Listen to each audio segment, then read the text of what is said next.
it's a quick turnaround in these matches. How do you think the challenge against Pakistan will differ to what you've just faced against Sri Lanka?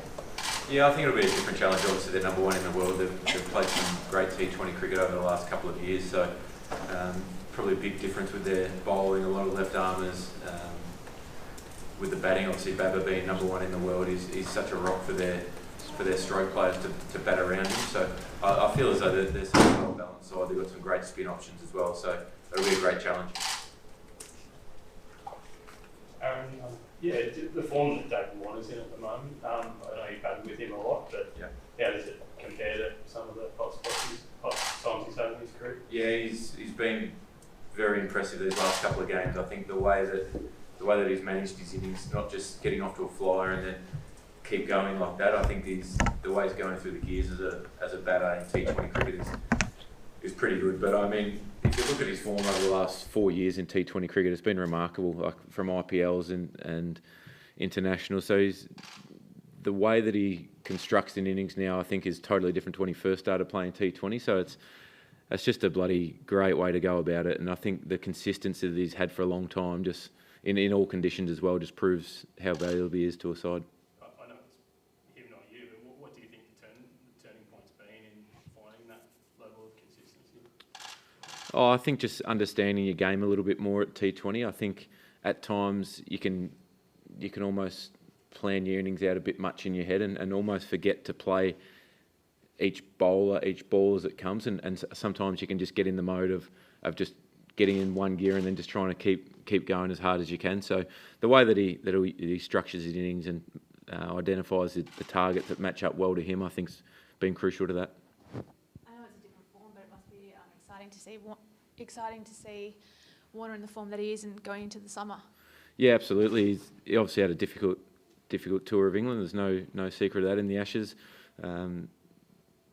But I think the confidence that he gives to the group when he's playing well is huge. The way that rubs off on other batters, because it's just such a simple game plan. It's simple messaging back to the other players as well about how he goes about his innings. And I think especially for some young guys, not necessarily young, but inexperienced guys in the squad, it's a great learning curve for them to be able to have him and Steve around as well, myself. Like, we've all played a lot of T20 cricket around the world, so it's just a nice balance in the side now that we've got that youth and experience to really balance out the side. And there's plenty that we can learn off the youngsters who are fearless these days. And when you've been around for a while, you can tend to overanalyse things a bit. But the way that the youngsters just see the ball and go and smack, it's pretty impressive too. You stood at the other end during the World Cup and watched Dave do what he did, and then obviously the Ashes followed. Did you kind of look at it and go, coming into this summer and go, well, there was no concern over the form he hit the T20s with, because the white ball cricket is so different to the red ball cricket we saw him, I guess, struggle with a bit during the Ashes? Yeah, it was definitely no issue for me. He's one of the first picked in any T20 side. I think you look at the way that when he gets runs, he wins games for his team, whether it's Australia, Hyderabad, wherever he plays. When he performs well, the team wins. So that's such a huge asset to have in your side. And I think that on the back of that, his World Cup was outstanding. His one-day cricket for a lot of years has been extraordinary. So there was definitely no issues going into no reservations, I think, going into this series and coming into the summer altogether. I think that he's a world-class player and he'll get the job done more often than not. On a different note, do you think what we've seen the past week, I guess, as far as this Australian T20 side, is this the real Australian T20 side? And what's happened prior to that, I don't want to say irrelevant, but I guess because you've had so many players coming in and out and whatnot, does it almost not matter what's happened previously in that sense? Yeah, I think that you have to respect what's happened in the past, but I don't think that you should dwell on it too much. Yes, our performances haven't been great over a period of time, and particularly in the World Cup scenarios. So I think that we've talked about it a lot, the continuity of selection and having a similar squad going forward the whole time, and having 21 games, well, from the start of this summer, 21 games leading into that World Cup gives us the opportunity for guys to play a lot of T20 cricket together, which we haven't had in the past. It's been at the end of series, one game here, one game there, when guys are being rested, and that will still happen, no doubt. Managing workloads of our fast bowlers, even the batters who are playing all three formats is going to be really important. So just the ability for us to play more cricket together is going to be really important. Just following up on that one, as sort of a percentage, where do you think this team is at? heading into that World Cup? You're 50% of the way to knowing where you want to be for that World Cup, or are you 60, 80? Well, it's hard to put a percentage on, but I think we're really clear on where we want to get to. So I think it's easier to map out how you want to get there if you know what the end goal looks like. So I think that we've picked the best possible squad that we can in our eyes to win games for Australia, win series, and that's important.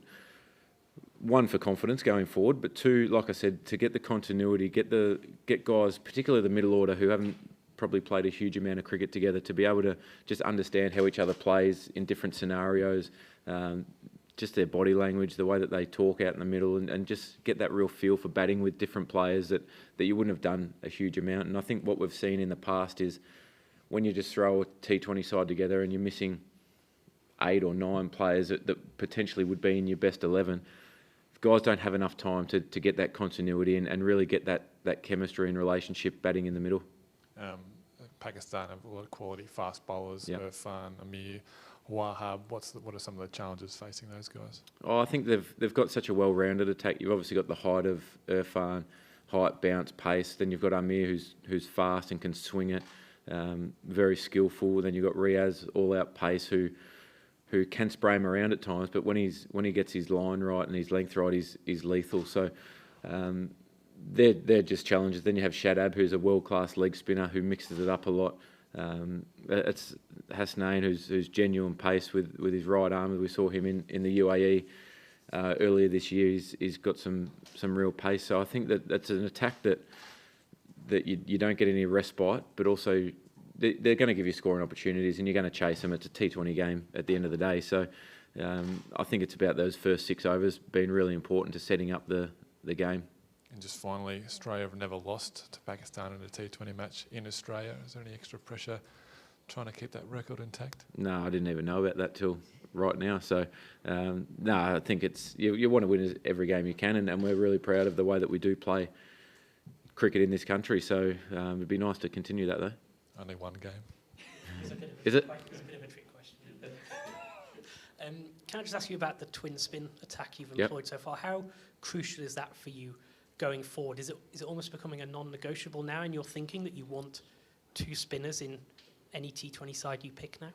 Yeah, I think it's important to have them options, especially when you've got a left armour and a leg spinner. I think that throughout the course, I mean, when Maxi's playing, he offers that off-spinning role as well, which can really give someone a chop out if they're not having their best day. So the 2 spinners, all the stats suggest that runs per over off spinners are lower in this country than quicks, and I think that's based on ground size, how true the wickets are at times as well. So it's not a non-negotiable, but structuring up against, well, for these 2 series, we felt that was our best 5 bowlers going forward. So Agar obviously offers that brilliance in the field. Very, very good with the bat when he's playing well, and he just hasn't had the opportunity yet, which is also a good thing that our number 7 and number 6 haven't had a hit. So at some stage, no doubt that he'll get his opportunity with the bat and do really well. And just specifically on Adam, the World Cup perhaps didn't go quite as well as you would have hoped. Do you think he's getting somewhere back to his best now, the way he's been bowling at the start of this summer? Yeah, absolutely. His length has been really, really important. I think everyone overplayed, I know I did in particular, overplayed how big an impact spin would have in the World Cup. Everyone felt that at that time of the year, with a lot of matches being played on surfaces, that spin would play a huge part. So England grounds are bloody small. So if you get it slightly wrong, you get hurt, especially as a spinner. So that was probably one thing that we overplayed slightly, but he's bowling beautifully at the moment. Like I said, his length is great. He's not giving batsmen width. He's defending his overs really well. So to get in and out of your overs is so crucial in T20 cricket, and he's doing that really well. And having the experience, I think, playing at the MCG, which is very short, straight, over the last few years in the Big Bash, I think that's helped him a lot in his T20 cricket. It's obviously been a big 12 months for Australian cricket. It just must be nice to be sort of back in this space for especially Warner and Smith back on home soil and getting those winning runs. Must be a good place to be in for Australian cricket now. Yeah, absolutely. I think we're always working on where we want to get to, and just being back in Australia, it's just nice to be coming back to grounds that you're familiar with.